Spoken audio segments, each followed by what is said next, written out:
Hey yo, I'm back with another video, and who would I be as the Mono Fusion Glazer not to cover the Fusion unit release? You know what I'm saying? I decided I'm gonna knock this one out, and you know, we're gonna talk about Galbrena here because when it comes to Fusion units, we have not gotten a Hyper Carry Fusion unit limited. Encore is really the closest thing.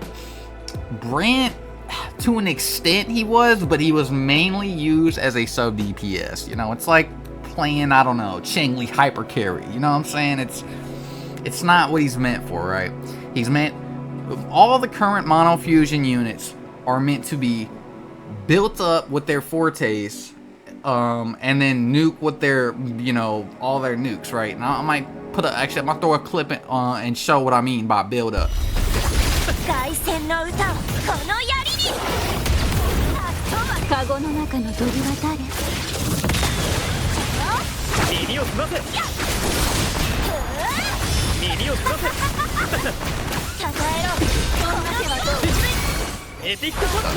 And the reason for that is because they all have long animations. So them being their aerial quick swap, that makes it so all of them are in the air quick swapping, getting their fortes built up, and it makes their nuke phases that much faster. And that's what really makes them the meta team, really, when it comes to speed runs and stuff like that. But yeah, Galbrena though, I'm not sure how she's gonna fit in, but she could be used with True Yuan, I'm sure, but also there's Lupa as an option. From what we can see from this Chorosaurus Echo that we got in the new region, it's actually only on this claw print set as of now, but it gives 12% fusion and 20% echo skill damage. This is very reminiscent of that Zani Capitanis, which gave Spectro and Heavy. So Zani actually uses that in her main slot. It's a 3 cost, but she still uses it in her main slot.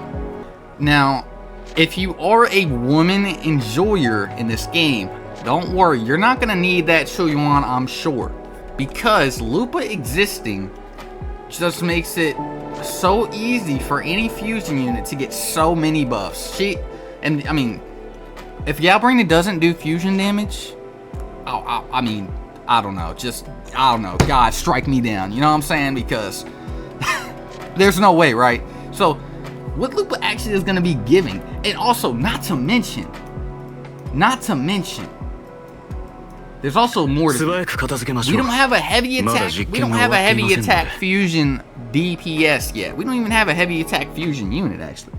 And what if he actually does buff heavy attack on his outro? Okay. And what if he actually buffs heavy attack on his outro and is a fusion unit? With that being said, it actually enables Lupa's full amount of buffs over here. Look, 6% additional fusion res and 3 per fusion member. So if you have all the fusion members, 15% fusion res. That is insanely good. I mean, for reference, Sia's weapon is like a 14% DPS increase to the team, and that's a 10% res shred. Not only that, but it makes it so that you can just shred these fusion bosses like it's nothing. Like they're just butter. Now, if you have an S0 R1 Lupa, you'll be looking at giving Galbrena, assuming you're using Galbrena with a Changli or a Brant. Well, I guess Changli, you're actually probably going to outro from Changli onto Lupa instead. So she's going to be, Lupa gives 6% attack per intro.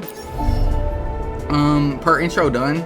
So if you run Changli Galbrena, you're probably gonna shave Changli's outro to let Lupa nuke with Changli's outro buff. So, but if you're using Brant, let's say Brant, because most people are gonna use him because he heals, and also benefits fully from Lupa's outro. What is gonna end up happening is you're gonna be getting 18% attack buff over here. And then you're gonna get versus bosses only for some odd reason. I don't know why Kuro did this, but the premise is these 3 little like wolves hunting down the big bad guy, I guess. And you're gonna be getting a good little 18% attack, assuming you're going versus bosses here. 20% fusion damage, 15% fusion res decrease, 15% more fusion damage right here, which puts us at around 35.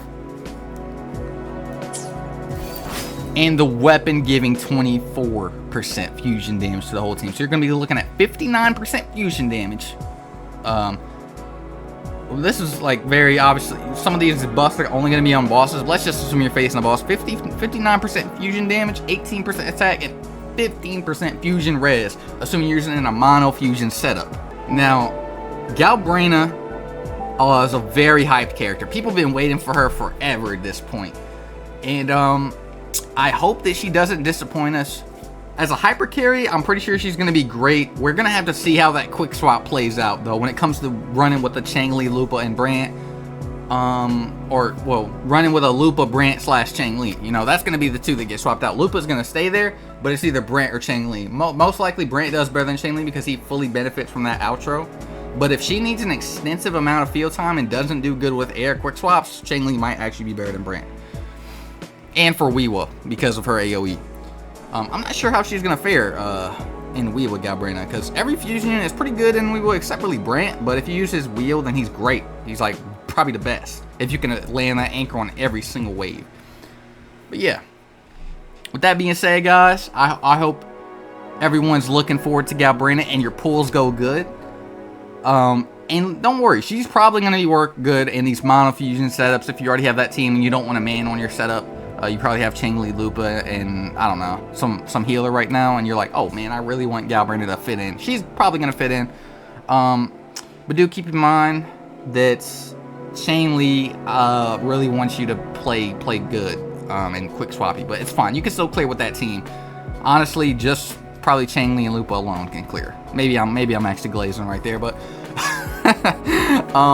you know, anybody. Basically, it's like a wheelchair team. You know, Brant, Lupa / Changli, anything is gonna clear, bro. And I'm just a glazer, but hope you guys enjoyed. Make sure to like and subscribe if you enjoyed the video, and let me know if you want me to talk about any other things, and I definitely will. Peace out.